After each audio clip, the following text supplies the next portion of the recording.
Okay, hello.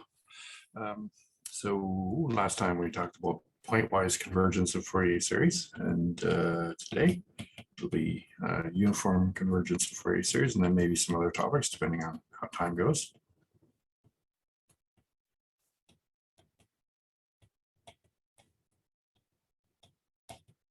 Okay. All right. Okay, so we're going to look at two results about uniform convergence of Fourier series. One is quite elegant, and we'll see that it has analogs in other Fourier transforms that we talk about. But it also suffers a drawback that's very similar to the sort of fundamental theorem for pointwise convergence of Fourier series, in the sense that it doesn't give you simple conditions on a signal which allow you to ascertain when its Fourier series converges uniformly, but we'll also state another result that follows from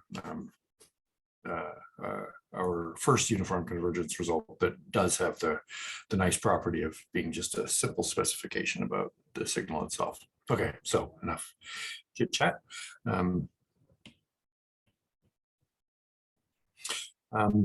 So let's take F, L1 per, of course, in order for it to have a CDFT.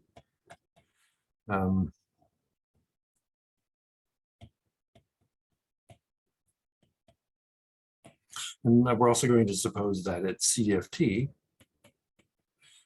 is in little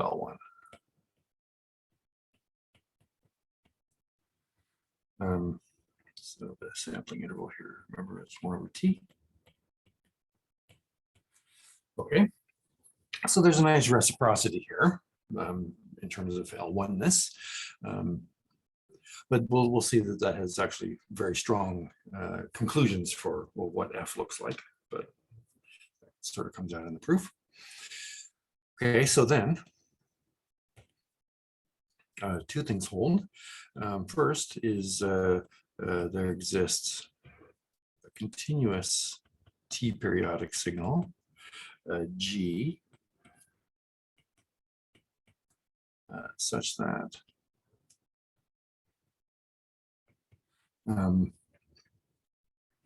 the Fourier series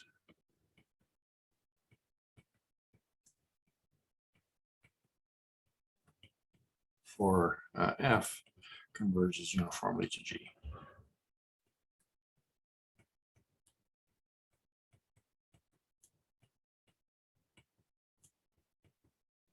Okay, so notice that the partial sums that form the Fourier series, the partial sums are continuous, right? They're just harmonic functions, or linear combination, finite linear combinations of harmonic functions. And so each of the partial sums of the Fourier series is a continuous function.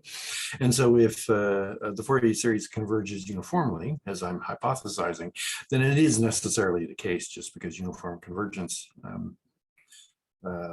you have to add some other hypotheses here. So for us, bounded is an F, and periodic continuous signals are bounded. In any case, the uniform convergence guarantees that the limit will be continuous. Okay, so the continuity of G is a result of uniform convergence. Okay, now what's the relationship with F and G? F is almost everywhere equal to G.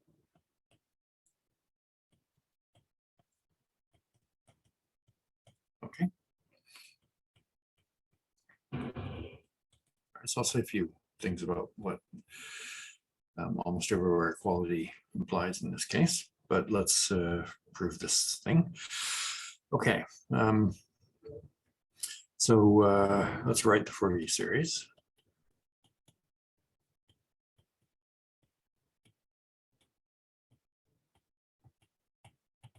Okay, so it is 1 over t. So I'm going to write it out sort of in its full form, not using the abbreviation with the Dirichlet kernel notation.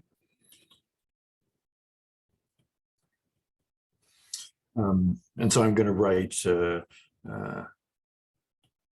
the capital Nth partial sum of the Fourier series. Okay, so that I'm writing something that's at least sensible. So it's f cv of f t the 2 pi I n. Okay. Now, what I want to do is I want to look at each of these things, the terms in the series, under the assumption that the CDFT is in little L1. Okay, so notice that.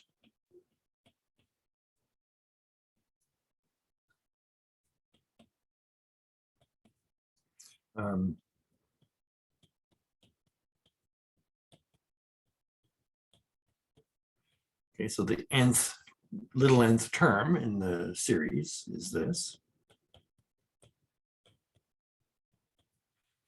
Okay, but this, of course, because the value of the e to the 2 pi I term is 1, the modulus of that is 1, get this.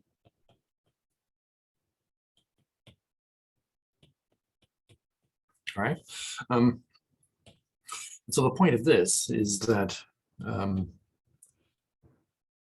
all of the terms in the series here, so these are functions of time, but they're all the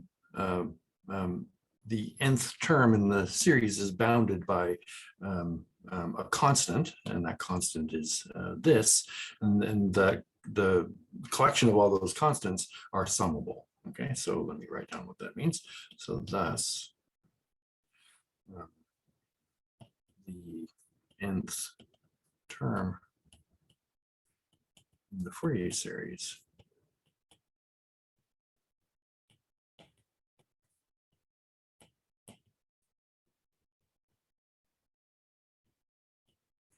is bounded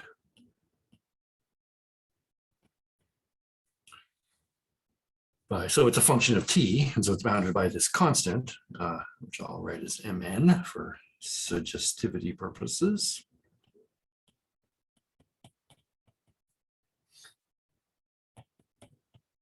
And for all of these constants, when you sum them, they're summable. Right, that's exactly the assumption that the CDFT of f is in little L1.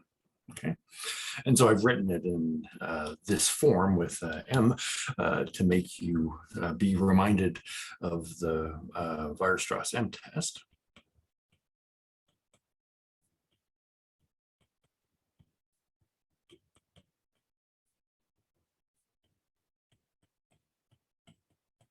Okay.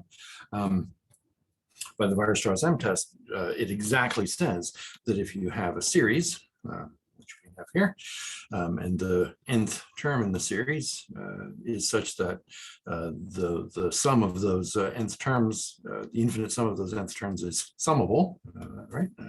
That's the L little L1 assumption. Then the series of functions converges uniformly.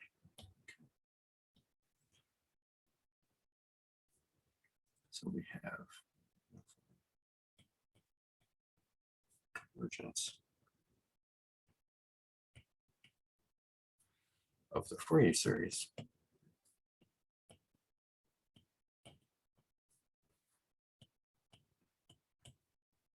And the limit function, which I can call G, is necessarily continuous. Okay, so that's part 1. Okay, part 2. All right, so part 2 says that there's a relationship between f and g, and namely that f and g agree almost everywhere. And so to prove that, what I'm going to do is I'm going to show that f and g have the same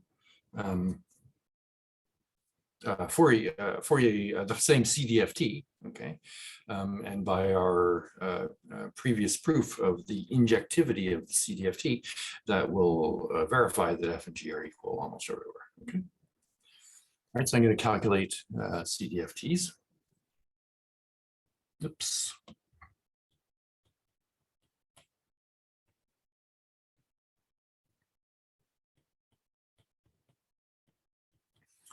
Okay, so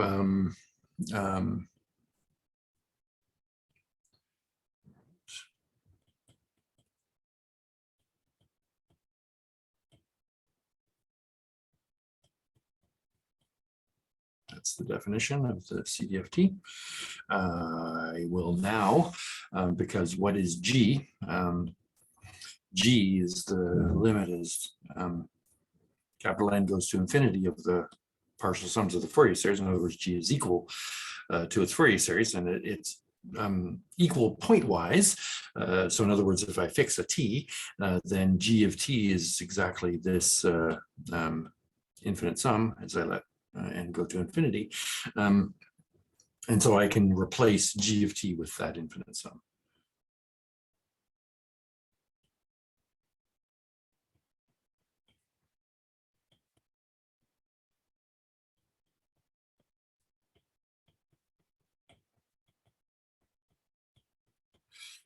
I'm not going to write n there. I'm going to write m. I'm already engaging n.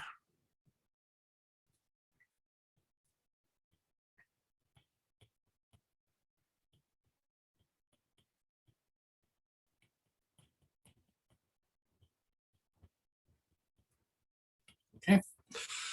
All right, now I'm going to swap the limit in the integral, okay? And it's perfectly valid in this case, and it's valid for the relatively elementary reason that the sum here converges uniformly, and so I can swap uniform limits and integrals by, you know, a basic theorem about swapping limits and integrals, not the sort of complicated dominated convergence theorem version, but sort of an elementary version. Okay, so I can bring the integral inside the sum.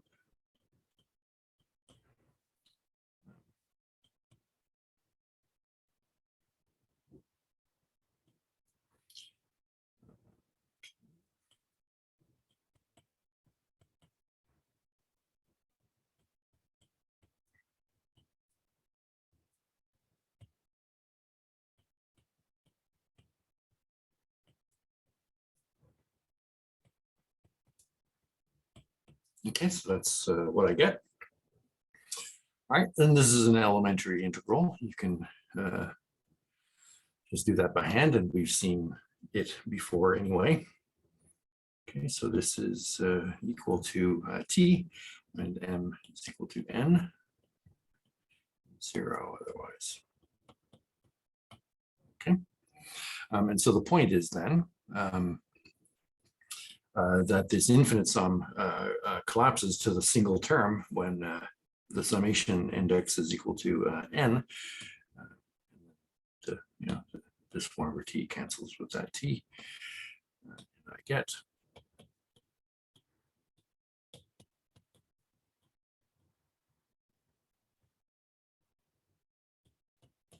okay, like so. All right, so F and G have the same CDFT. Okay, and so by injectivity,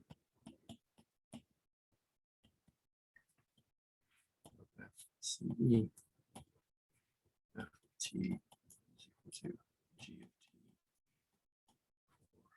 T.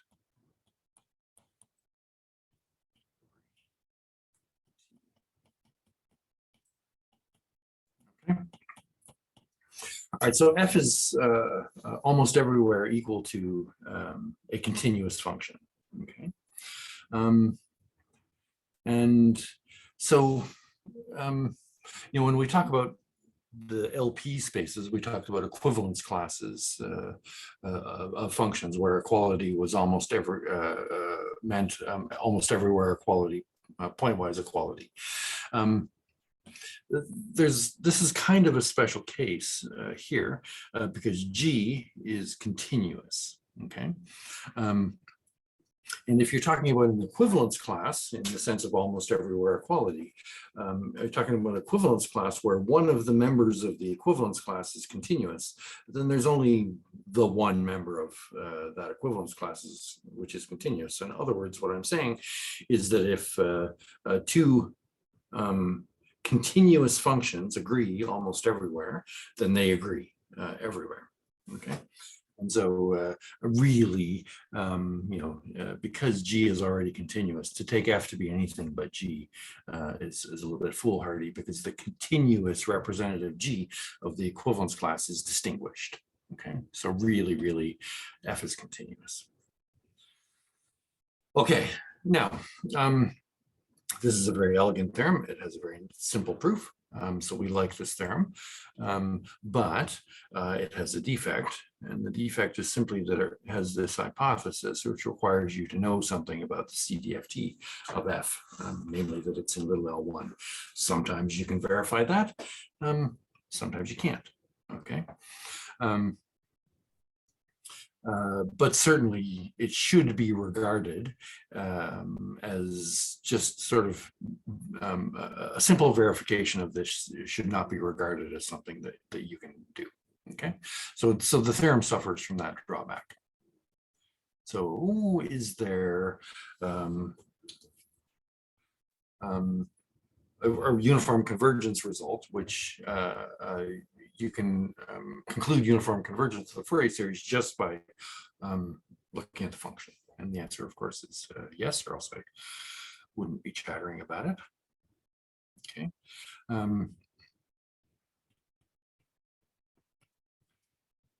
So this is a relatively simple consequence of the previous result.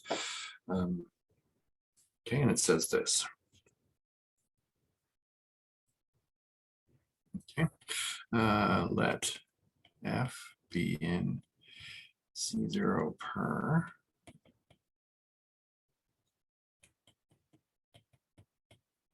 and suppose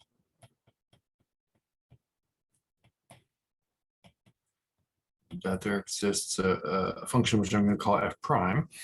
So we've seen these kinds of things before, where we write F prime, but we don't really exactly mean that F prime is the derivative of F. We mean that F is the indefinite integral of F prime. Okay. But in any case, what I'm going to ask here is that F prime be in L2 of 0t. Okay, so F prime I'm taking to be defined just from 0 to t, and I'm going to ask that f of t equal f of 0 plus integral from 0 to t tau d tau. Okay, so F prime is the derivative of F in that sense, right? So that if you, differentiate this thing with respect to T, you sort of get out F prime, okay? All right. All right, and so one of the conclusions of this, by the way, is that F is more than just continuous. This formula means that it's actually absolutely continuous. Okay, good. So what if that's true? Okay, so then the Fourier series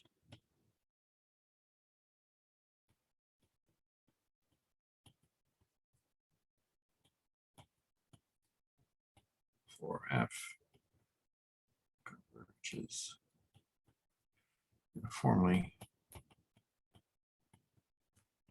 to F.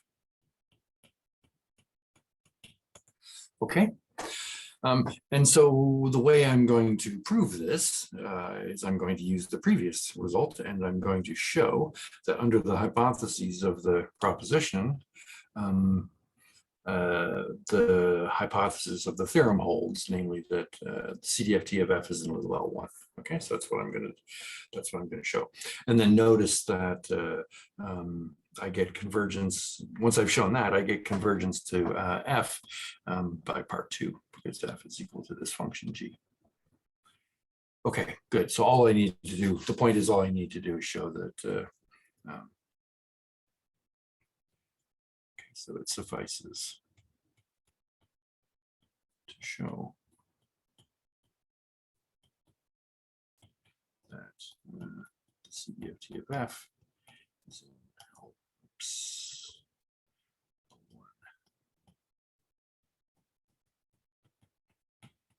1. Okay, all right, good.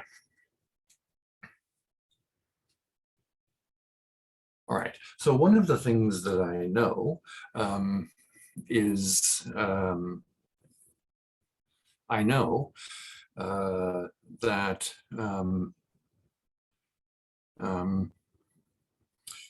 because of this relation, and this is kind of the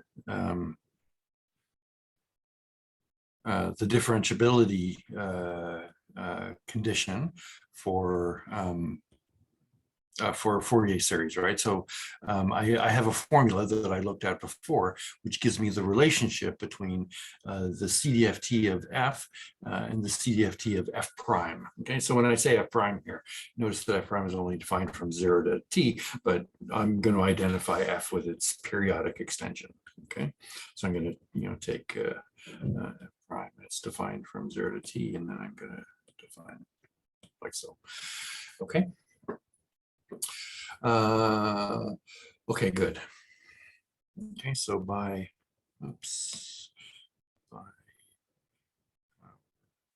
CDT differentiation theorem,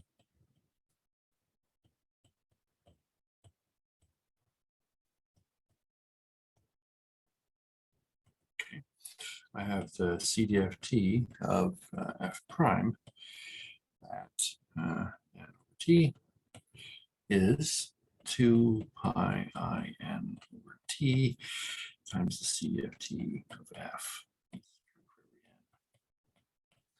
Okay.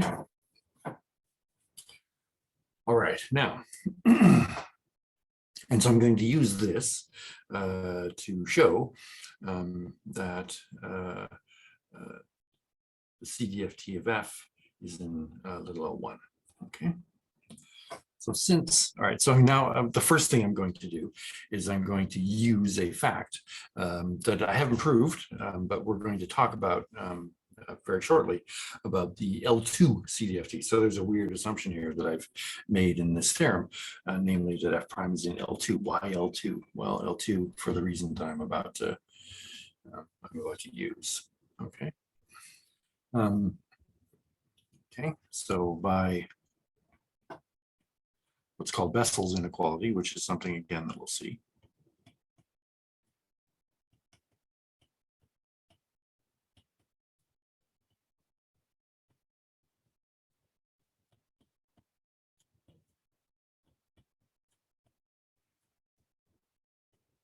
Okay.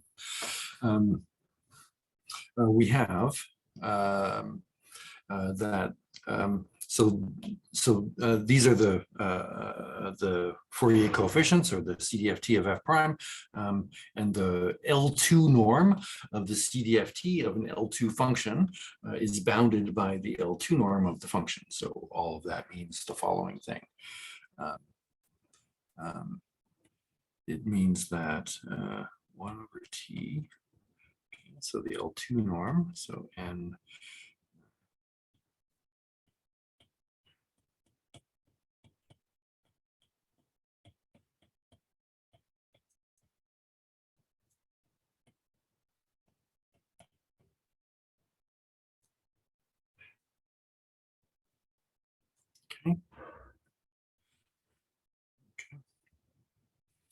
right? So that's Bessel's inequality, okay?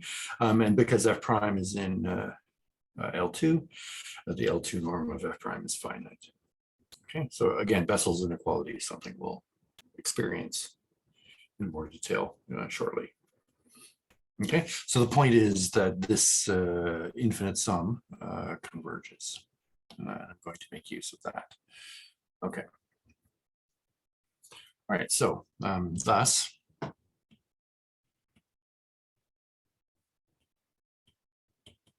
okay, so I'm going to take this formula here, and I'm going to invert it, okay, because I want to write the CDFT of F, and I want to show that that's in a little L1. Okay, so I need to invert that, and there's a little nuisance factor that happens here when n is equal to 0, that you have to bookkeep that separately. Okay, so we write the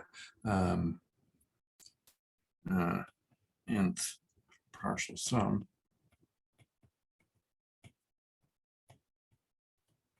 of the Fourier series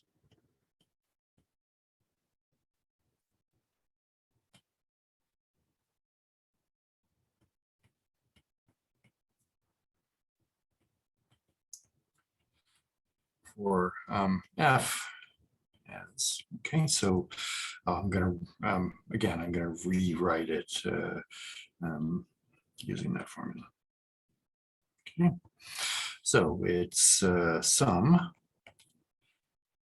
So first of all, there's the 0th term, okay, and that's just whatever it is. So it's FCB of F at 0 plus sum n. Okay, so for all n's between minus n and n, except 0. So again, it's a high degree of nuisance, but the nuisance is just a nuisance. It doesn't cause any material difficulties.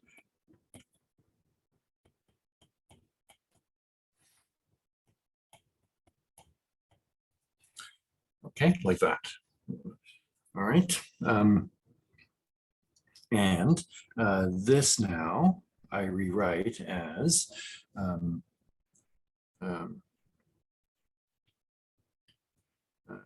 t over 2 pi I n, right? So again, I'm inverting that relationship.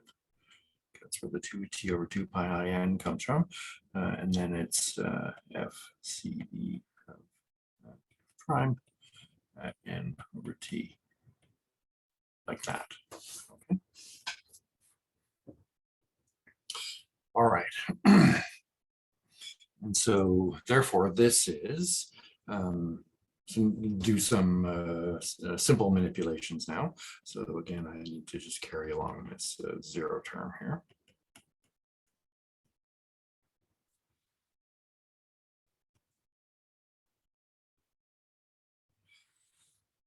Okay, all right, so remember I'm trying to show that the CDFT is in L1. Okay, so I'm writing the,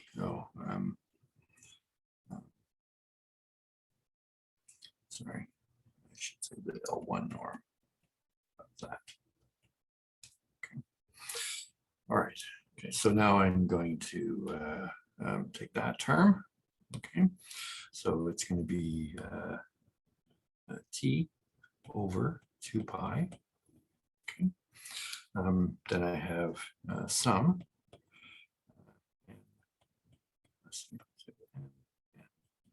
0. Then I get 1 over n here. Okay, coming from there. And then I get FCE F prime of n over t, like that. Okay. All right, so now what I do is I recognize the fact that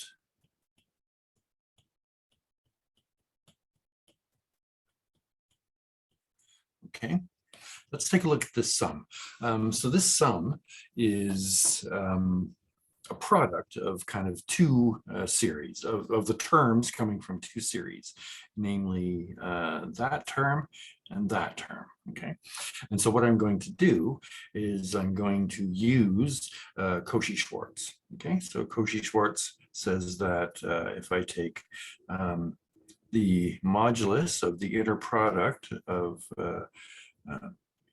write it properly. So the modulus of the inner product of two vectors in an inner product space that's less than or equal to the norm, the product of the norms. Okay. And so the vectors here that I'm talking about are the vectors with components, one vector. So these are just going to be vectors in R2 capital N. Okay, so the two capital N dimensional Euclidean space, one vector has these components and the other vector has these components. And so this then is less than or equal to the modulus of the inner product of these, right? Because you can think of this as being the inner product of those two vectors. Okay, so the point is that this is less than or equal to this.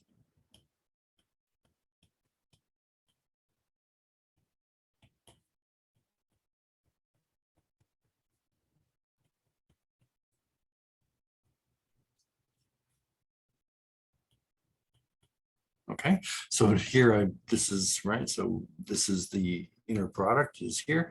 Then I get the norm of, and so the norm that you're using in this formula is the norm attached to the inner product, which is the Euclidean norm. Okay, so this is the Euclidean norm of the vector with components 1 over n. Okay, and then I'm going to get the Euclidean norm of the vector with those components as well. Right, so it's some.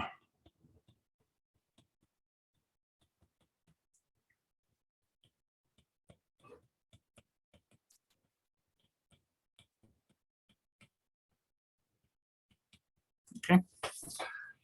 All right, so that's Cauchy-Schwarz.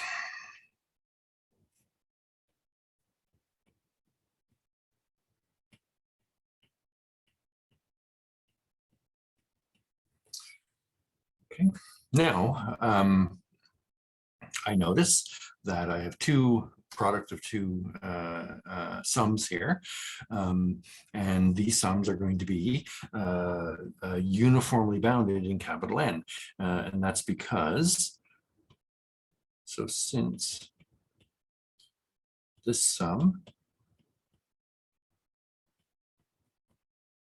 sorry, let me take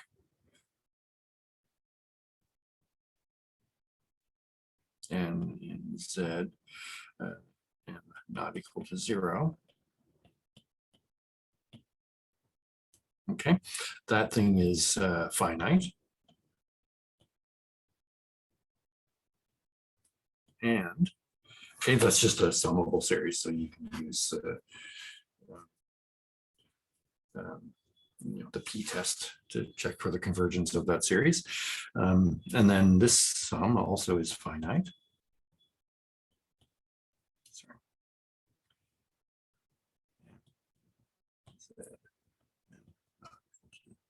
0 FC of f prime. Okay, and this is also finite, and this one's finite just because of this fact. Okay. All right, so what that means then is that this term and this term are uniformly bounded in capital N. So thus, I have that sum, okay, and I go back up now to the original formula, which is the little L1 norm of the CDFT of F. Okay. Oops, 1 over T, F, CD, F, and over T. This is finite. In other words, CDFT of F is in the L1.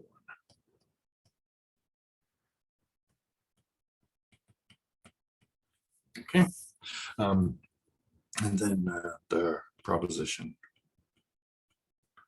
follows from previous theorem.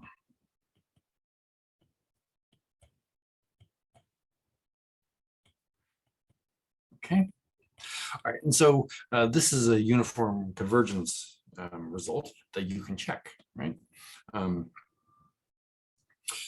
can check if there, or at least you have a possibility of checking whether basically f has an L2 derivative. Okay. All right. Okay, good. Examples.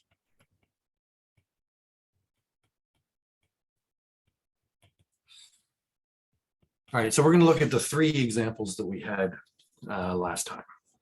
Okay. The first example we called f. So I'm just going to draw it here.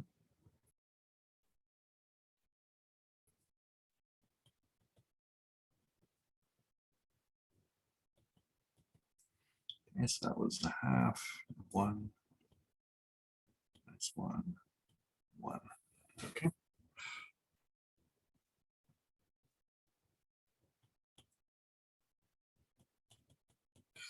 All right, good.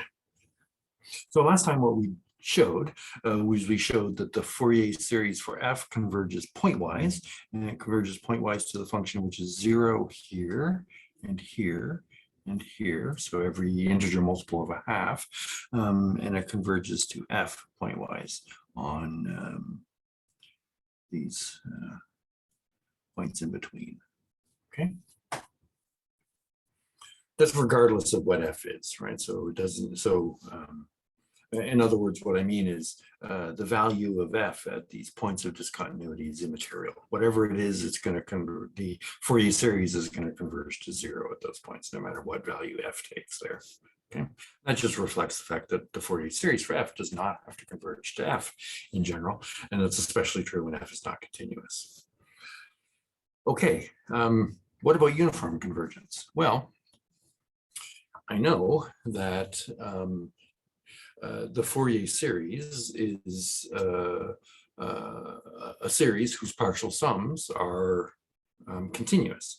And so if the Fourier series converges uniformly, then the pointwise limit must be continuous. Okay. So note that if a Fourier series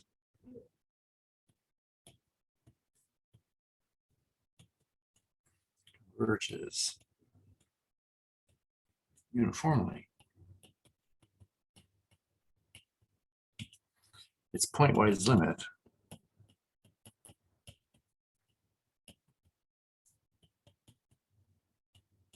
must be continuous.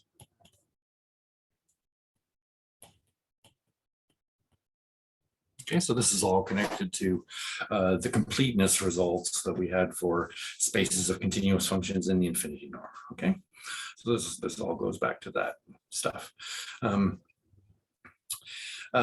so in this case, the pointwise limit is discontinuous, so therefore the Fourier series cannot converge uniformly.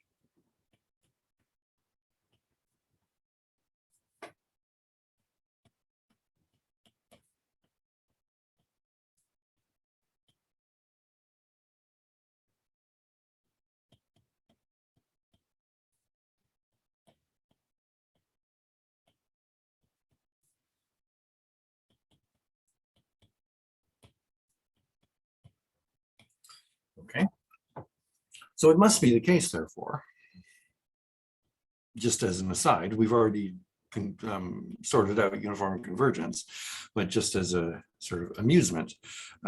So therefore, we must have that CD of f is not little L1. So T is 1, capital T is 1 in this case. Okay, and we calculated the CDFT of f previously, and the essential feature there is that it decays like 1 over n. Okay, and 1 over n is not absolutely summable. Okay, that's the harmonic series. Sorry, so you can see the that the fact that the Fourier series does not converge uniformly is reflected in that behavior, the slow decay of f, of the CDFT of f at infinity. Okay, excuse me. G. All right, so again, we had this last time. All right, so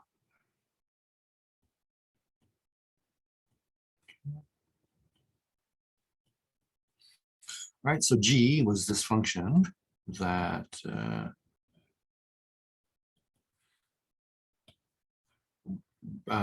between 0 and a half goes up to a half at slope 1 and then comes back down with slope -1 at t equals 1 to take the value 0. All right. So last time we showed that we have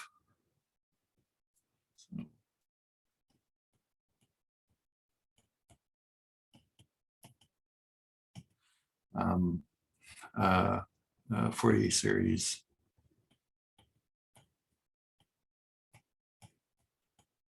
converges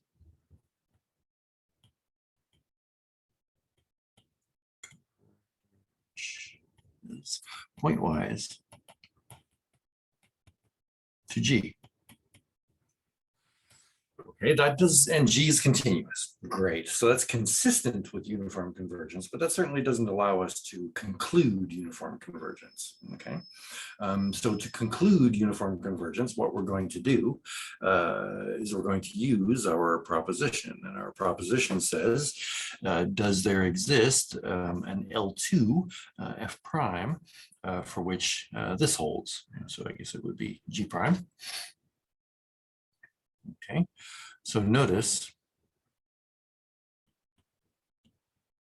that if we take G prime equal to f, okay, f being the function from example 1, then, sorry, I got that. No, that's right. Yeah, okay. Then G of t is equal to G of 0 plus integral from 0 to t f of tau d tau. So since f is in L2,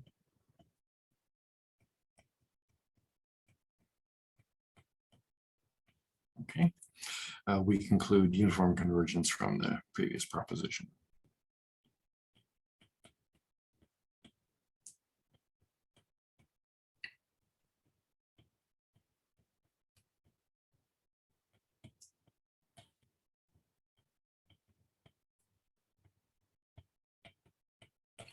Okay.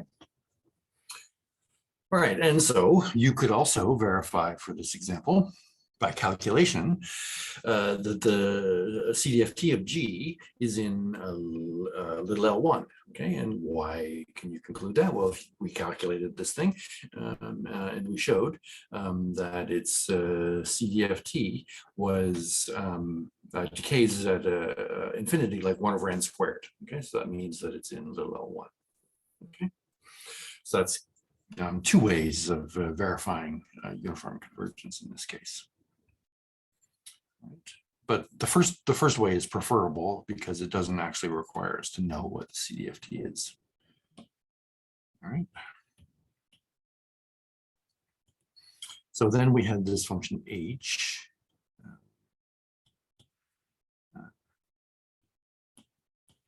And h was, you take a lobe of the sine function and then take its square root. Okay. And the main point was of taking the square root is so that the slope here is infinite, and so that we saw last time that precluded us from using Dirichlet's test to conclude pointwise convergence, but we were still able to use Dini's test to conclude pointwise convergence. Okay, so so last time Fourier, we concluded that the Fourier series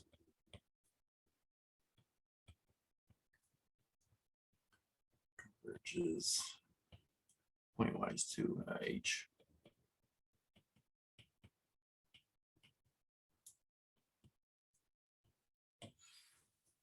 Okay, good. All right, so what about uniform convergence?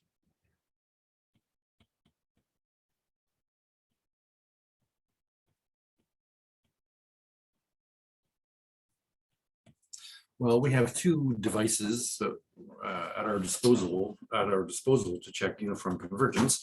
One is checking that CDFT of H is in a little L1.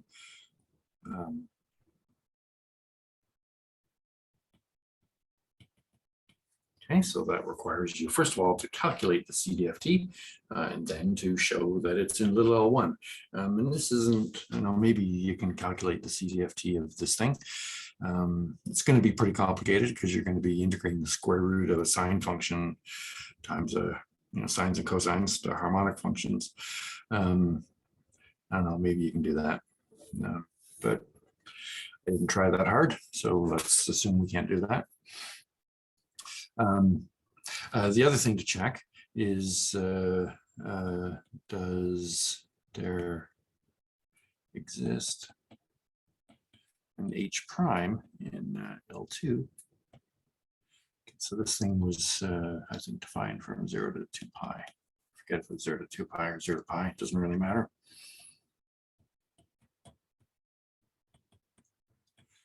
So that H of t is H of 0 plus interval from 0 to t tau. Okay, that's what we need to apply our proposition. So let's take a look at H prime. Okay, so and this again is where the whole business with the square root, taking the square root, comes in, because the derivative becomes unbounded as you approach 0 and 2 pi from the right and left. Okay.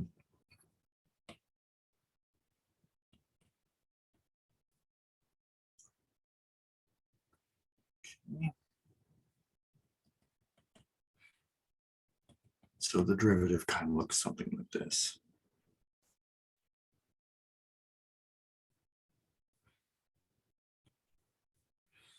All right, and moreover, how does it blow up here? Because this doesn't, right, we need for H prime to be in L2. Okay, so being unbounded does not preclude it from being in L2. Okay, but it turns out in this example, it does preclude it from being in L2, because if you think about what's happening with the derivatives at these points, how are they blowing up? Okay, well, H behaves like root t for small t, okay, here. So its derivative is going to behave like 1 over root t for small t. Okay, so it's H prime is blowing up like 1 over root t. So 1 over root t is not in L2, because when you square it, then it becomes 1 over t. Which is a not integrable singularity at t equals 0, because you get when you do the integral, you get the logarithm. Okay, so H prime is not in L2.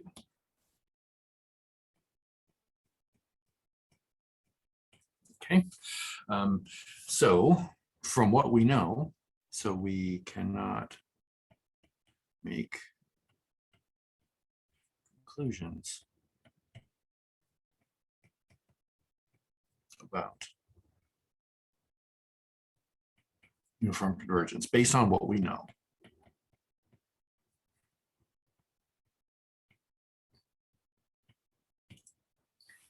Okay, but it turns out that the Fourier series for this function H does converge uniformly. And why does it converge uniformly? Well, there's another theorem, which I'm not going to state.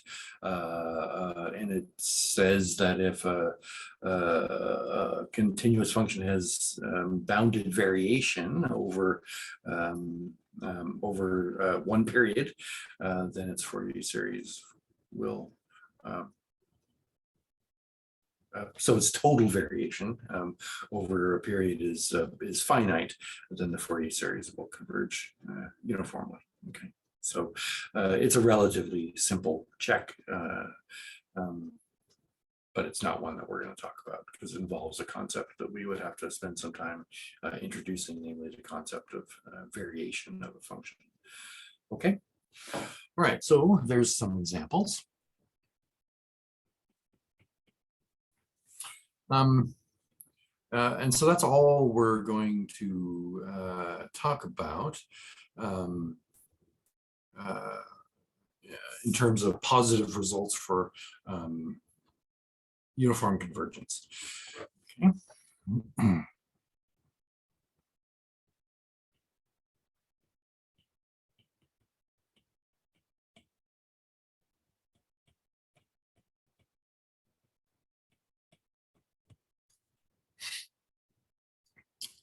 All right, so what we're going to talk about now is we're going to talk about the way in which you don't have uniform convergence for a class of signals with specific properties. Okay, and so the prototype example of that is this function f here. Okay. And what properties does f have that makes it special? Well, it has exactly the properties that appear in Dirichlet's test, which is at the points of discontinuity, like for example at 0, the limits of the function and its derivatives exist from the left and from the right. Okay. Okay. So we're going to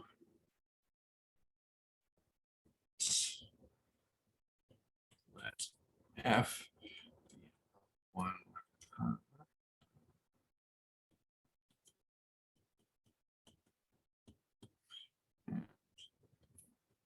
we're going to take a point t naught, and we're going to suppose that the limits in the Dirichlet test all exist.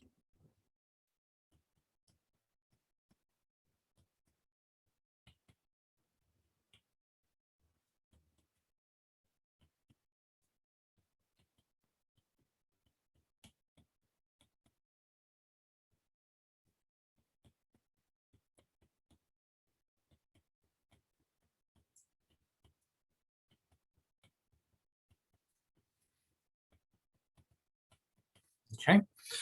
I'm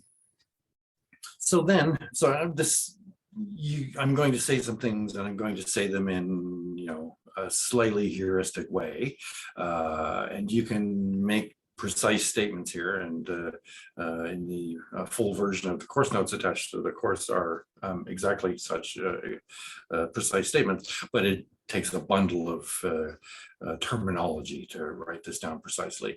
And at the end of the day, you end up understanding it by drawing the pictures that I'm about to draw. Okay, so consider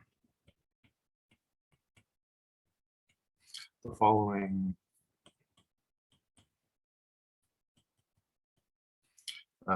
figure in the plane around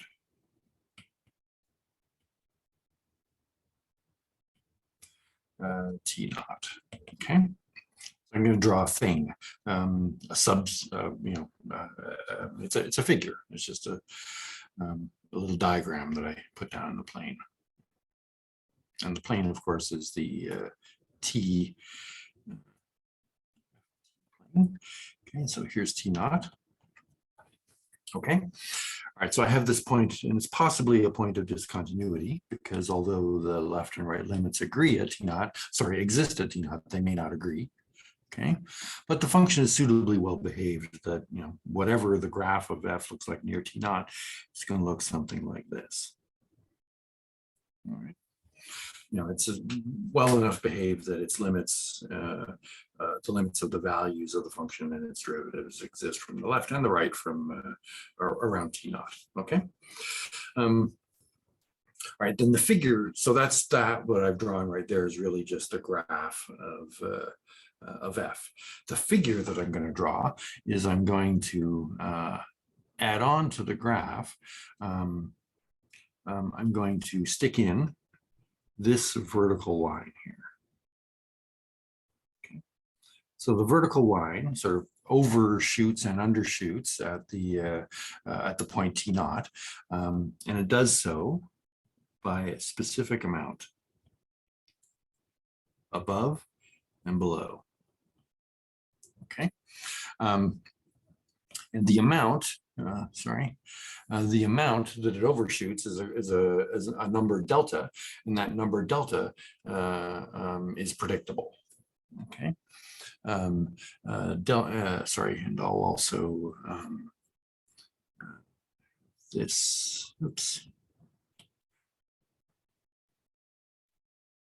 I have the jump here, which I'll call J of T naught. Okay, so the difference in the left and right limits. Okay, so delta is equal to, so there's a precise quantity here, which is given in terms of some integral, but it's approximately 0.0895 times the value of the jump. Okay, so let me just summarize this. Okay, so you have this jump, which is the amount of the discontinuity, and then on the figure for the graph, you add in this line, which sort of sticks above and below, depending on which direction you're coming from, by a amount delta, which is a given, an exact quantity, which comes to you in terms of a fraction of the jump. Okay. All right. So what does this figure mean? Okay. So the theorem here, and I'm definitely putting this in quotes because I'm not going to state it in such a way that's precise enough for it to really make sense, is that the graph of the nth partial sum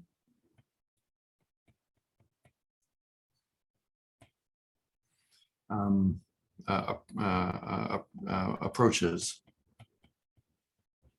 And so let me make sure I include in the figure here. Oops. Sorry, let me maybe erase this stuff just so that it's more visible. Okay.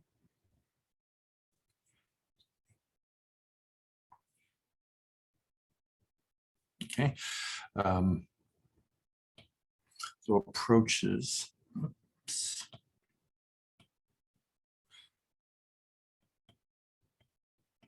The red part of the diagram. I don't see that you're ever going to get a nice theorem statement which includes the words the red part of the diagram, so that's why this is a theorem in quotes. As n goes to infinity. Okay, so let me try to kind of indicate what's going on here.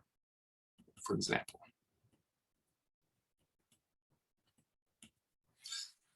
okay, so let's look at the square wave. Okay, so the discontinuity associated with the square wave. Okay. All right, so let's think about plotting the partial sums near the discontinuity at t equals 0. All right.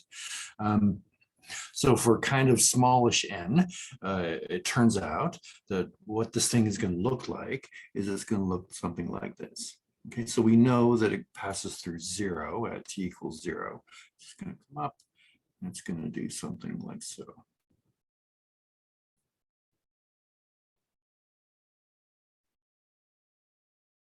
All right. Now, as n gets larger, so it converges. We know that it converges pointwise. Okay, so when n gets larger, and pointwise, you're going to converge to something which looks like this and has the value 0 there. Okay, but what happens is that it converges pointwise, but not uniformly, in such a way that the graph looks, as n gets larger, more and more like this. Okay, so exactly what does that mean? Well, as n gets larger, what happens is that you kind of get something like this. Get this very chattery behavior because the frequencies become large. Okay, and it shoots over like this. Okay, and so what happens is you get this lobe here, okay, whose width gets small, and away from the lobe, you get very close to the values of plus and minus 1 of the function, but the maximum height of this lobe never shrinks. In fact, as n gets larger and larger, it approaches that height. Okay, so the amount that this lobe overshoots or undershoots is exactly predictable. Okay. All right, so that's in effect what this means.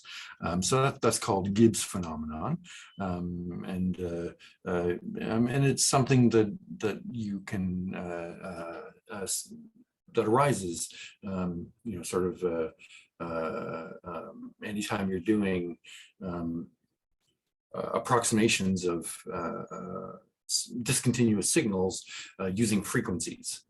So for example, on oscilloscopes and things like that. So if you are looking at a square wave on an oscilloscope, very often you'll see this Gibbs phenomenon. Sometimes that's called ringing because, at the discontinuity here, you get a ringing effect. Is sort of the intuition of the discontinuity. All right, good. All right, so let's close off by talking, or today's lecture, by talking about a different notion of inversion of the CDFT.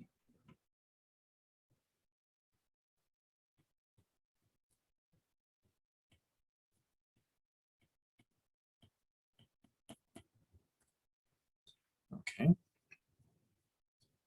So what we're going to do, for a series, what's called Cesàro sums are the averages of the partial sums.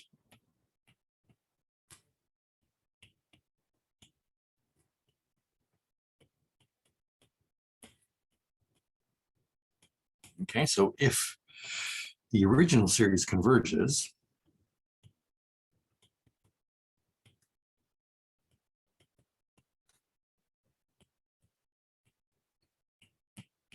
then the series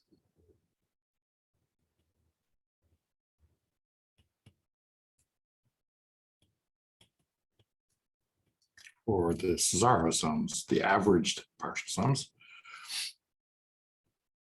And we're going to write this in the specific example of Fourier series, so you'll see what this averaging means. So this averaged series converges to the same limit.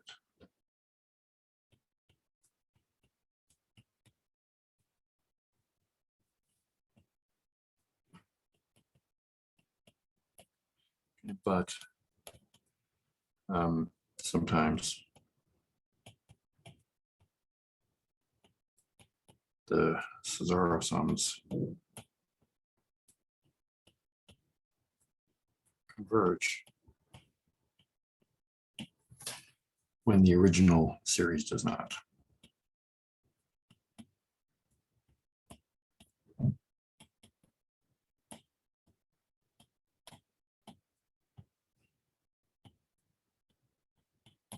Okay. All right, so for Fourier series,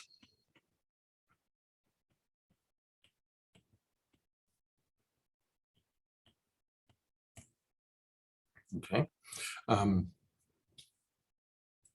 the averaged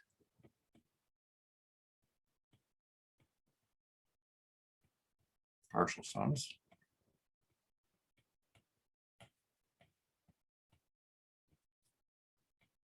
are, okay, So what you do is you take the capital Nth. All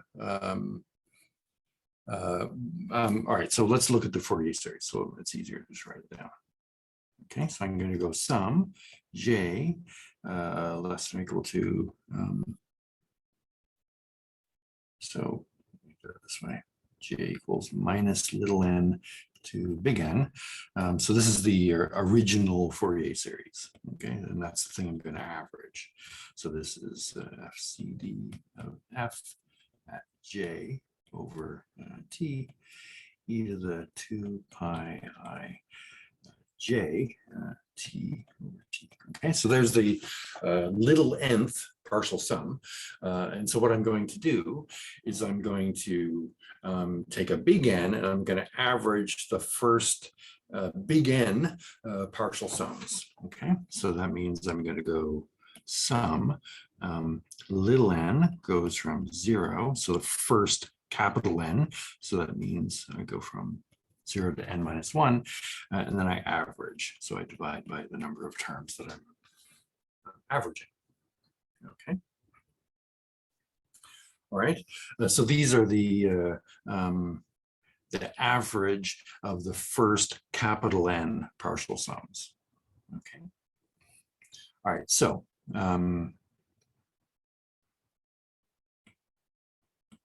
these have a nice formula. Okay. The above, I don't feel like rewriting again, so I'm just going to say this. So the above formula is equal to, okay, 1 over t integral from minus t over 2 to t over 2. F of t minus tau times the Fourier kernel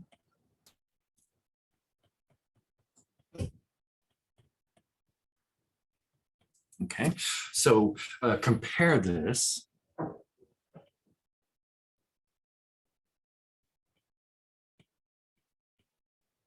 okay, to the partials. So these are the averaged partial sums are given to you by this formula, which is, again, it's like a convolution, right? It's not like a convolution. It is a convolution, except for the factor of 1 over t. So it's a periodic convolution of f with the periodic Fourier kernel. And this is analogous to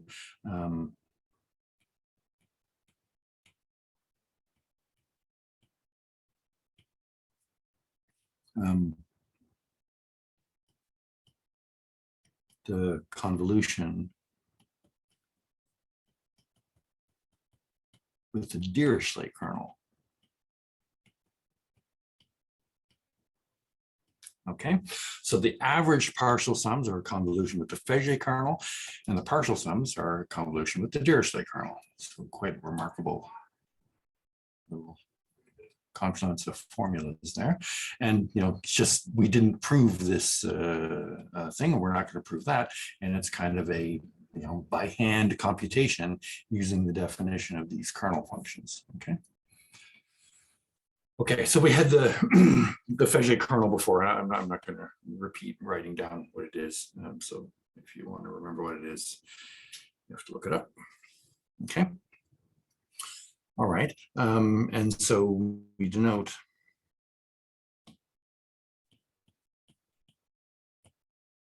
these averaged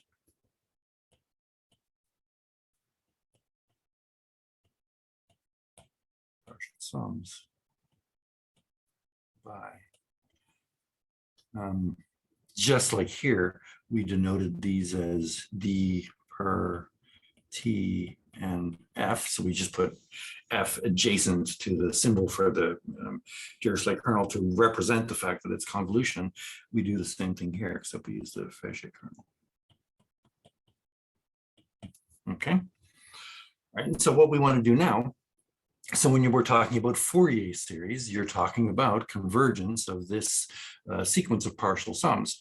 Well, and so we're talking now about not Fourier series, but averaged Fourier series. And so we're going to talk about convergence of this sequence of averaged partial sums. And what convergence properties do these have? Well, they have much better convergence properties than Fourier series do. Okay.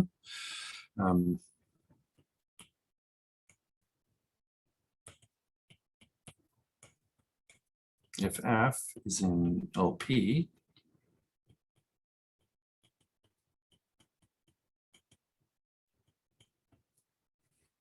then this sequence of averaged partial sums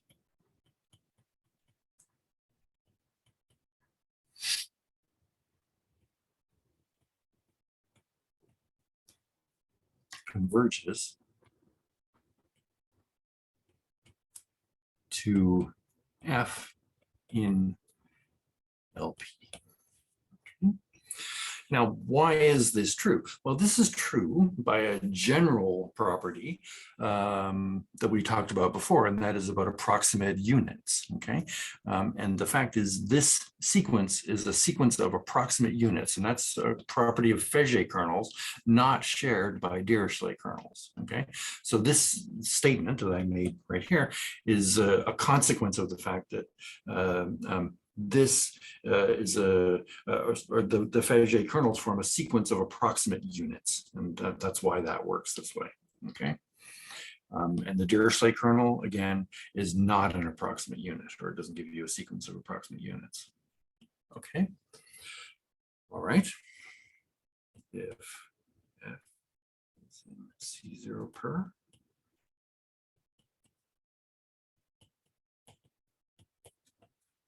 then this sequence of average partial sums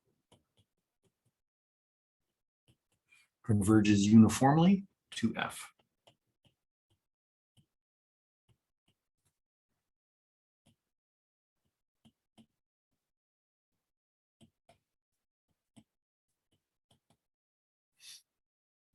Okay, that's a nice result. That's the result you wish you had for Fourier series, but you don't.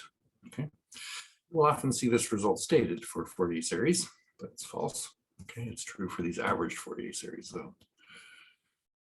Okay.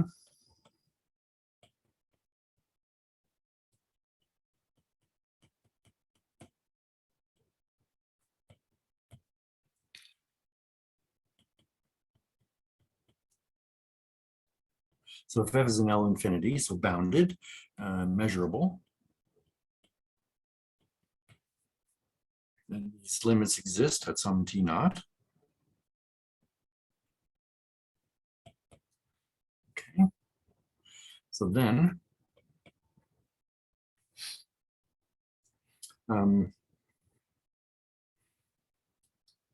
you get pointwise convergence at T naught.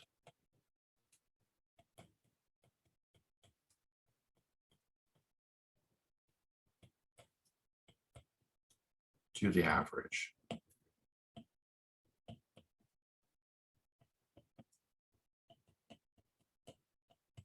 Okay. All right, so this looks wonderful.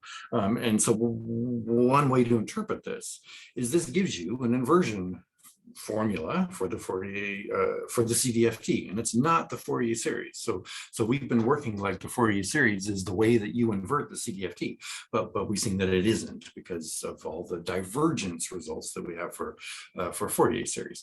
But this is a way from the CDFT of F to build, okay, by considering the sequence of average partial sums, to build an inverse of the CDFT, because you get convergence in all these nice ways. So in LP, if F is in LP, uniformly, if F is in C0, okay, and then you get these nice pointwise results under weak hypotheses. So we don't, for example, require any differentiability here.